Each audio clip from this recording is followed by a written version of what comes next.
This is the 2005 Porsche Turbo S, and I'm about to remind you why. This might be one of the most slept-on, special, rare Porsches ever made in modern Porsche history. And spoiler alert, this one's actually for sale. It's not the light switch turbo of the 80s. This turbo's like an elastic band, a wave of power that builds and builds until you realize you're doing Autobahn speeds in New England. But the real magic? It's still connected enough to make you swear it has a little bit of 993 DNA in it. Let me show you. Welcome back to 11 After 9. If you love real-world Porsche reviews mixed with honest driving impressions, hit that subscribe button. This Turbo S isn't just another fast 911. It's a masterclass in mixing modern performance with old-school Porsche feel. Let's rewind to 2005. This is a 996 generation Turbo S, the swan song of the 996 line before the 997 took over. It came only 1 year, and it was basically a fully loaded turbo with all the best bits standard.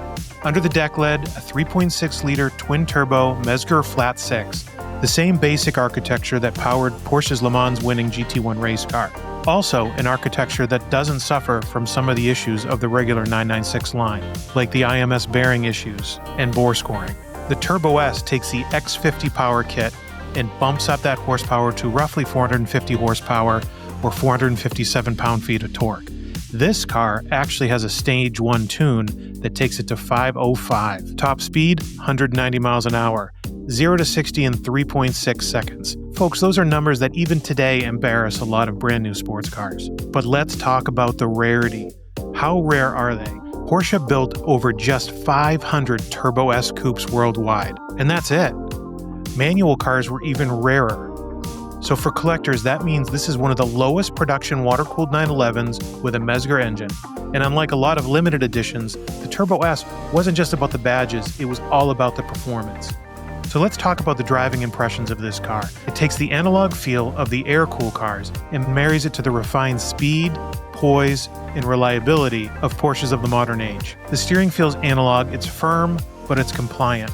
It doesn't wander on the roads, it doesn't follow ruts, but it's also not overboosted. When you're burying your right foot, the front end gets predictably light, and that's what's exciting. You know where your front wheels are. When it comes to clutch feel, it's interesting. The clutch doesn't have a ton of feel. It's not that you don't know where it catches, but it doesn't have that heavy weightiness of earlier turbos. The cabin is sumptuous. Everything is wrapped in leather. It has stitching everywhere. Stitched dash, pleated leather seats, tufted door cards. This is luxury done the old Porsche way. It has that wonderful Porsche leather smell that only full leather interiors have. And while you can get comfortable in a beautifully warm and secure cabin, it certainly doesn't hide the fact that this thing delivers power in an incredibly linear way. And that's really where the Turbo S earns its name. It's not a light switch, it's a wave. Back in the day, I had a 1979 911 Turbo, the 930, and there wasn't a lot of get up and go below 4,000 RPM. But once you hit that, it was that light switch, and you had to be very careful where your car was pointed when that power came on. This car is very different. It's a perfect linear shove that builds from about 3,000 RPM, and it really hits its stride in the 4,000 to 5,000 range. On the Autobahn, this thing would be devastating. This car is at home in long, high-speed sweepers, and it can swallow huge distances with ease. The steering definitely feels more 993 than 997. You know where your tires are, and the steering is tight and connected, and it has enough compliance to take the edge off rough roads.